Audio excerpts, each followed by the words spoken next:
Welcome students. आज जन्माष्टमी है, आप सभी को भी जन्माष्टमी की शुभकामनाएं। और आज भी हम प्रयास कर रहे हैं एक छोटा सा क्लास आपको दिया जाए। आप अधिकतर लोग आज उपवास होंगे, लेकिन फिर भी एक छोटे से क्लास को एंजॉय कीजिए आप। केमिस्ट्री का दूसरा चैप्टर अम्ल क्षार लवण का ये तीसरा एपिसोड है। दूसरे एपिसोड में हमने जाना था कि धातु अम्ल के साथ अभिक्रिया कैसे करती है।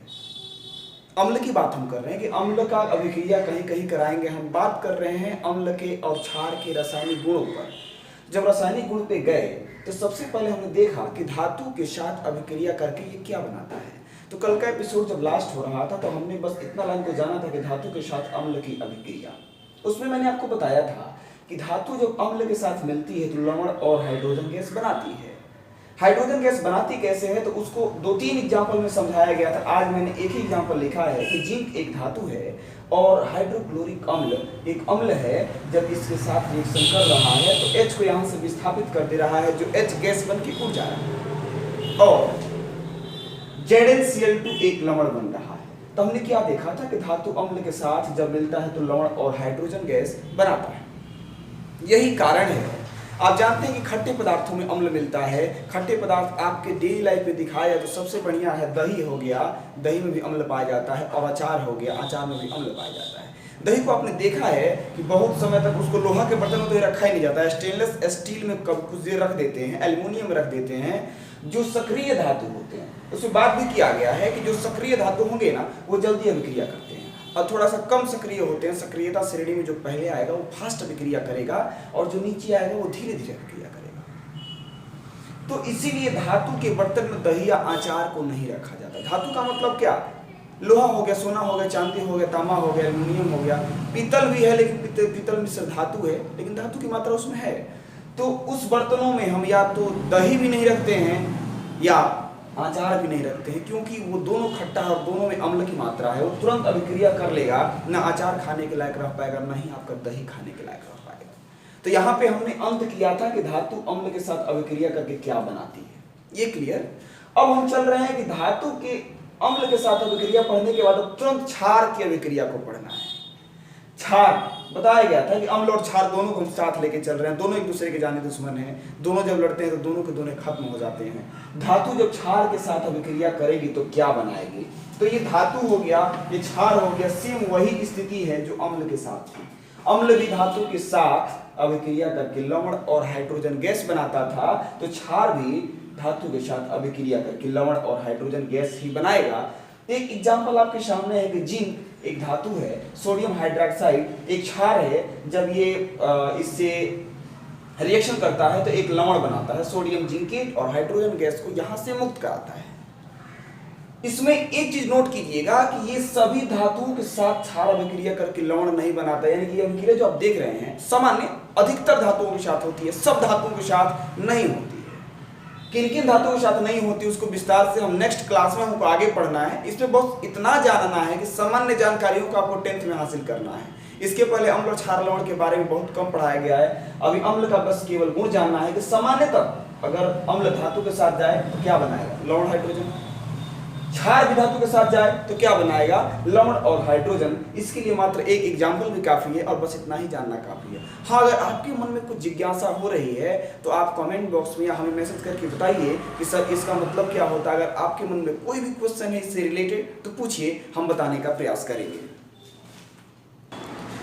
अब थोड़ा सा आगे बढ़ते हैं और अम्ल के बारे में एक और जानकारी प्राप्त करेंगे कि धातु कार्बोनेट तथा धातु हाइड्रोजन कार्बोनेट के साथ जब अम्ल अभिक्रिया करती है तो क्या होता है। सामान्य जानकारी को लेकर हम चल रहे हैं कि अम्ल कहाँ पे कौन सा अभिक्रिया करता है।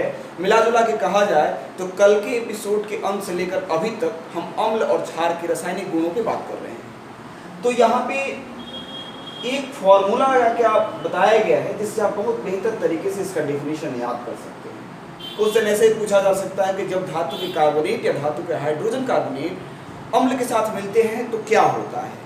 इसका उदाहरण दें, आप एक लाइन में याद कीजिए कि धातु के कार्बोनेट हो या हाइड्रोजन कार्बोनेट अगर अम्ल के साथ अभिक्रिया करते हैं तो क्या क्या बनाएंगे? लवण, कार्बन डाइऑक्साइड और जल। लवण, कार्बन डाइऑक्साइड और जल। एग्जाम्पल आपके सामने है, धातु कार्बोनेट, धातु के साथ कार्बोनेट होना चाहिए। कार्बोनेट का मतलब CO3 को कार्बोनेट कहते हैं। तो सोडियम धातु है और ये कार्बोनेट है। धातु कार्बोनेट के साथ मिल रहा है एक अम्ल, ये अम्ल है HCl। जब मिल रहा है तो NaCl जो बन रहा है, तो NaCl आप अच्छे तरीके से जानते हैं कि ये लवण है और ये अम्ल है, और वह सोडियम कार्बोनेट यानी कि धातु का कार्बोनेट है, मिलने के बाद से पहला लवण बनाया, उसके बाद से H2O यानी कि पानी बनाया, उसके बाद से CO2 यानी कि कार्बन डाइऑक्साइड बनाया। थोड़ा सा और आगे बढ़ते हैं, एक धातु हाइड्रोजन कार्बोनेट का भी एग्जाम्पल हम देखेंगे। धातु हाइड्रोजन कार्बोनेट, ये धातु है, ये हाइड्रोजन है और ये कार्बोनेट है। धातु हाइड्रोजन कार्बोनेट आपके सामने है, अम्ल के साथ अभिक्रिया करता है तो वो लवण, जल और कार्बन डाइऑक्साइड बनाता है।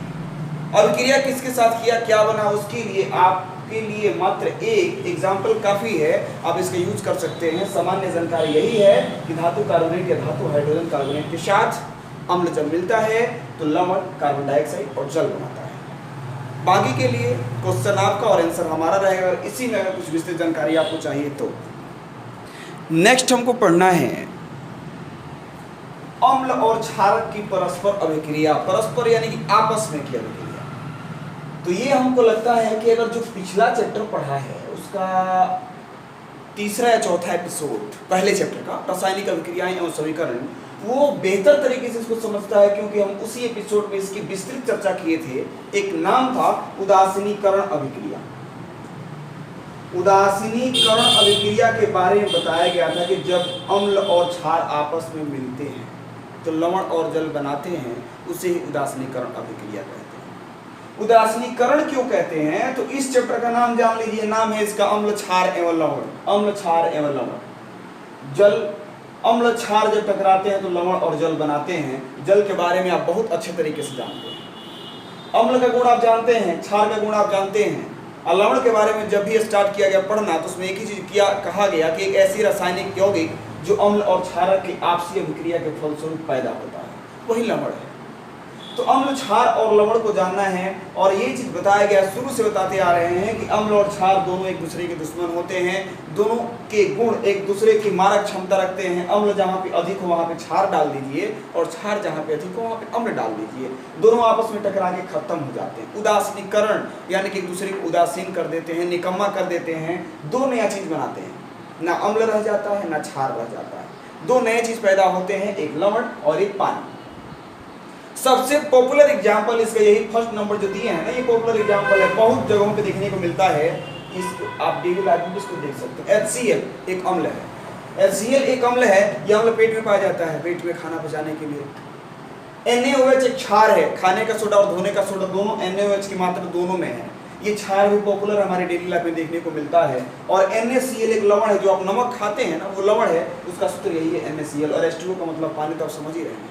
तो यहाँ पे HCl जब NaOH से टकराया तो NaCl और H2O बनाया, एक लवण एक जल बनाया। टकराया कौन था, अम्ल और क्षार। एक लाइन में डिफिनेशन को याद कीजिए कि जब अम्ल और क्षार आपस में अभिक्रिया करते हैं तो लवण और जल बनाते हैं। इस अभिक्रिया को हम उदासीनीकरण अभिक्रिया भी कहते हैं। नीचे एक और एग्जाम्पल है, H2SO4 अम्ल है, NaOH सोडियम हाइड्रोक्साइड क्षार है, और ये Na2SO4 एक लवण है, और H2O पानी है। इसको बैलेंस करके लिखा गया है, इसलिए 2-1 दिखाई दे रहा था, कंफ्यूज ना होइए। अम्ल और क्षार जब आपस में टकराते हैं तो लवण और जल बनाते हैं।